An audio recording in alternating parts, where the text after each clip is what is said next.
Just asked you, you've come, you're from Norway, originally from Norway, yeah, and you've been in this eco village for 3 weeks. 3 weeks. And you have a beautiful 6-year-old son who's over there. And is it just you two? You two, or are you here with a partner as well? No, it's just the two of us. And we came to London like 8 months ago. Yeah. And I discovered this village like a month ago, and then we moved in 3 weeks ago. and discovered it just by word of mouth, or you see it? Actually, on Facebook. Okay. Yeah, that's how I discovered it. I was looking for a new place to stay because I had to move out of my apartment. Yeah. And when I saw this place, it was just like perfect. One of the reasons is because I'm going to move back to Norway in June. Yeah. And we're planning to start an eco-village in Norway as well. Excellent. So this is a really good opportunity for me to have this experience. Yeah. And take it back with me to Norway. And yeah, so this is this eco-village inspired you, or did you have an idea of doing, living in an eco-village and maybe creating one in Norway prior? I think like everything will be inspiring about eco-villages because everybody does different things and do it in different ways, and I just want to learn things from everyone and take it back and then take a little piece from everyone and then go back there. Exactly. And you're gonna go. You just said to me you're gonna travel down to. I do want to go and visit some other eco-villages I've heard about in England as well, and they're in Devon. There's 2 in Devon, Landmatters, and another one I don't remember the name. Okay. And there's also a small place, I don't call it a village, but they have built their houses in trees. Okay, yes. I've heard something about this. Where is this? Can you remember? Somebody mentioned that to me recently and I don't know where it is. I don't remember. No, if it comes to you, that's fine. Let me know because I'd like to know about that. So you're gonna try and get there as well? I will definitely go there, me and my son. And yeah, I'm thinking about going a couple of days to Rainbow Festival that is close to here now. Okay. I've never been to the Rainbow and I really want to check it out to see how it's like. So you're going to go there, and and when you heading home? When do you think you're going to head home? In June. I just booked a ticket yesterday to Norway. So we're going back 17th of June. And what would you say, like, I know the vibes changed because of the whole news that everybody has to move on, and I sort of maybe come, not at the wrong time by any means, but I've sort of come on the time when I think everybody's a little bit, changing times and so on, as always. Yeah, but there's a lot of things going on. There's a lot of things going on, and I can definitely sense that. But in general, would you say that the vibe, the atmosphere, and the people in here are, what would you say the vibe's like? Is it more calm? Is it nicer? Are people nicer? Is the communication greater? It's both. It's both good vibes and bad vibes. There's been a lot of discussions and arguments, and I don't know. People have cried. But at the same time, it's been really emotional. And I've been on this site now for a couple of days without leaving. I've just been here. So now I'm thinking about going away for a couple of days. Just to get away from all the just to clear your mind. My head. Exactly. And, exactly. And it's been quite. Don was saying it's been quite intense, and it has absolutely. Yeah. People have run away. Some people are at Parliament Square at the moment because there's this demonstration over there. And they're staying down there as well, right? They're living at the protest. Parliament Square.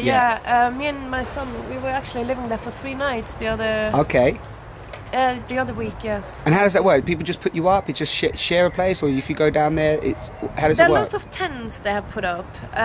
People come and go, so sometimes there are available tents. You can just take one and stay there. You should bring some blankets and sleeping bags. Yeah. And that's it. And we share all the food, and we have morning meetings and. Beautiful. And just chat and communicate and share their beliefs and so on. Yeah, absolutely. Yeah. And is there other children there as well? And is there a mix of people? No, Benjamin's the only one. What's his name? Benjamin. He's the only man. He's the only. He's the youngest the freedom warrior. Yeah, and he gets so well along with everybody. Yeah. Everybody plays with him, and he's really. Adaptable. Mascot. Yeah, he's the mascot. Yeah, he's the Norwegian mascot represented in London. I love it. And I spoke to a couple of people about this whole evolving evolving the mind and also working on yourself as an individual prior to you actually maybe trying to make change. So for example, you know, like in an eco village, everybody's got, you know, deeper beliefs and great beliefs, and maybe sometimes it's against society as a whole, or against governments, or against systems. But do you feel that, you know, governments are they going to stand up to this, or is it a case of like it's just another, you know, it's another protest in its own fashion? Oh, you mean the Parliament Square? Yeah, and here and everywhere, because this is like a massive statement as well, isn't it? It is, because it's occupied, and yeah, I mean, I'm not really sure about how to answer that question. Yeah, it's because it's hard, isn't it? Because I asked that question myself. Yeah. Because I said to Gareth that, you know, we could all sit down there, and you might have, you know, how many times has there been peace rallies? There's been so many rallies, war rallies, and you know, and I mean, we're talking millions of people in the streets, millions of people protesting, and they haven't pulled out of the war, and they haven't decided to share the land, and so on. So, and I don't mean for any reason to give up. No, definitely, of course not, you know, but it's almost like trying to work out why maybe they've not worked, and then, you know, try and come from a different perspective. I don't quite know what that perspective is yet, but you know, we shall see.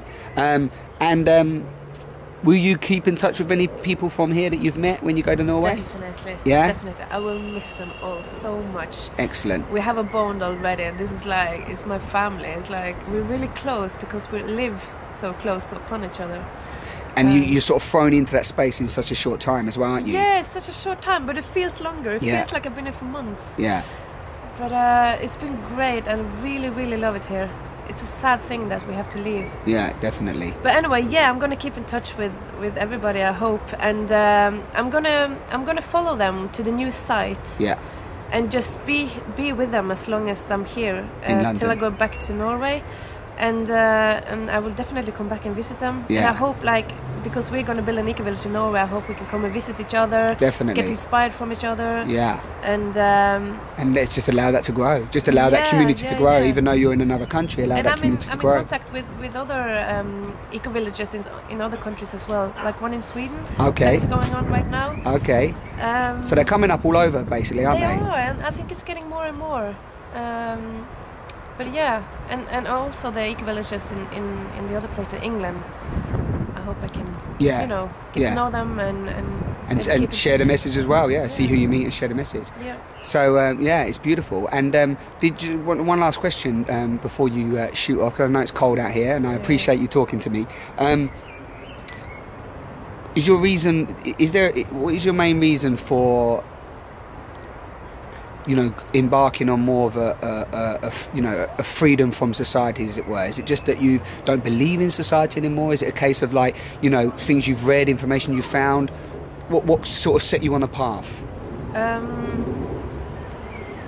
I'm actually really sick of one thing is spending money on everything. Yeah. Spending too much money. Yeah. Have too many things. Yeah. I want to be minimalistic. Yeah. And the other thing is that I want to grow my own food. I want to be sustainable. Definitely. And I don't want to be I don't want to, you know, like, have to go to be dependent. Yeah, I want to be independent. Yeah, absolutely. Yeah. Don't want to be dependent of the state and then being caught in systems, and then all of a sudden those systems put up their money because everything else is going up and up and up, and then you're dependent on them, and then you have to find the money. Then you get depressed because you can't find the money. Yeah, exactly. Totally. Money is evil. And money in the wrong hands is evil. Yeah, definitely. So I actually want to live my life without money. Yeah, that would be great. Have you heard of Mark Boyle? Of what? Mark Boyle, the moneyless man. I've heard of someone who lives. Yeah, probably. Yeah, 17 months with no money whatsoever. Yeah. Yeah, and he's done a great documentary. You should look his name up. I'll tell you after. Called Mark Boyle. I watched the talk of his recently, and he's lived 16 months with no money, and he wants to create exactly what you're going back to do. Still like living without 17 money? months. I mean, he gets his food from skipping. And, you know, growing the food and so on. So, so I think he's doing what you guys are doing, right? But he's on his own at the moment, and he's trying to build a city. He's in Bristol. Yeah. You need to look him up, because it might be good for you to even, maybe if there's one on that way, venture that way on the way. Yeah. You know? Yeah. Yeah. So, and just to, I know it's a last question, but is that how is everybody like skipping as well here for food? So it's like foraging, skipping, and so on. Yeah. Nobody goes to supermarket and goes to buy stuff. Sometimes if there's some things we need that we don't have or we don't find when we go skipping, we do go buy some things sometimes, like milk, sugar, whatever. Yeah, of course. Yeah. But we try not to. Yeah, I think he calls it urban foresting. That's it. Yeah. I think Mark calls it urban foresting. Okay. Or foresting, or no. What is it? What is it when you go into the you're going into the trees and you're looking for the herbs and the food and stuff? Yeah, foraging, isn't it? Yeah. Urban foraging. Oh, okay. So not skipping, urban foraging. Urban foraging. Okay. I'll remember that. Okay. Well, listen. I wish you luck on your journey. Thank you. Love and support and all the good things. And thank you for talking. You're welcome. Take care. Bye bye.